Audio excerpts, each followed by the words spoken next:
Rangers in Texas. And joining us now is Terry Jackson, Executive Director of the WNBA Players Association. Terry, it's so good to see you again. Let's start by playing what we heard last night from Golden State Warriors championship guard Steph Curry as he received Sports Illustrated Sportsperson of the Year honors. We all need to stay engaged in the fight to protect American citizens at home and abroad who are wrongfully detained, and we continue to be engaged in that fight. So, BG, we love you. We thank you for your sacrifice and your continued perseverance and patience to get through this process, and hope you enjoy reuniting with your family. We are always with you, BG. So how great is that, Terry? Now that she's home, can you describe the joy that you're feeling, what you've been hearing throughout both the WNBA and the NBA communities? Yes. Thank you, Andrea, first of all, and thank you for playing that clip. I hadn't seen that, so it's nice to hear that our brothers in the NBPA are going to be standing with us as we continue our work with the Bring Our Families Home campaign. We are celebrating. We are filled with joy. It is beautiful to wake up today and say yesterday was not a dream. This is really real. She is here. Her feet are on U.S. soil. We are overjoyed. And I mean, our prayers have been answered. And yet we do understand that, like I said, that so many families that are part of the Bring Our Families Home campaign, they're now connected to us for forever. So we understand their sadness right now, but we understand that they're feeling joy for us, but there's some sadness, there's some frustration, and we totally understand that, particularly with Paul Whelan's family. We do. And what can you do to keep up the pressure for negotiations, for trying to bring Paul Whelan home? And we're going to be speaking to the sister of another American in prison who has gotten a lot less attention than that. That's a great question, because what we recognize is that everything matters. Every little thing matters. Every tweet, signatures on petitions, retweets, shares, likes, T-shirts, writing letters. We understand that Paul Whelan's family has reached out and would like us to contribute to, letter writing, and particularly now around the holidays.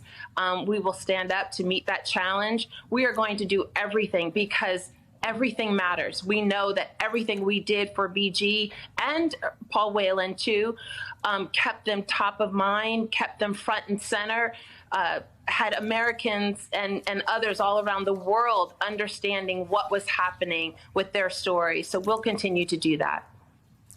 Are there hopes within the WNBA community that Brittney could return to the court in the future after 10 months in prison, without good nutrition, without exercise, without physical fitness?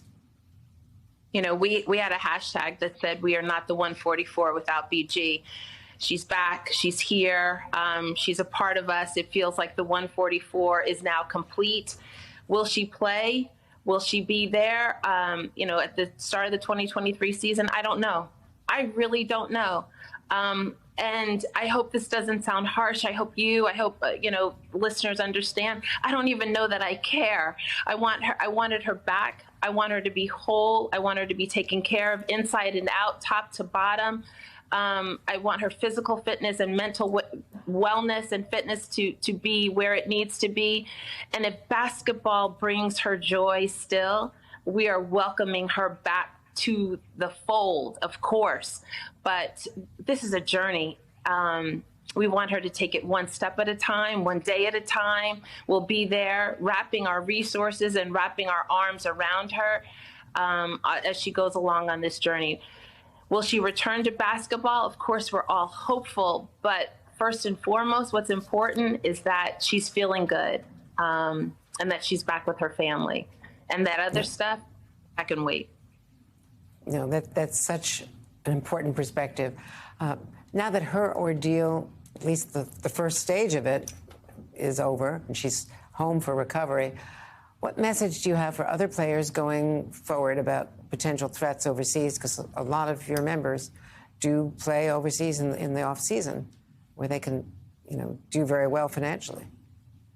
Yes, yes. So, from the very year I started in 2016, I've seen players go over in great numbers. And what we've said all the time is register with the State Department, know the embassy, the consulate resources wherever you're going, understand perhaps the political climate, the geopolitical climate of the country that you're thinking about signing with, or the team that you're signing with in that country.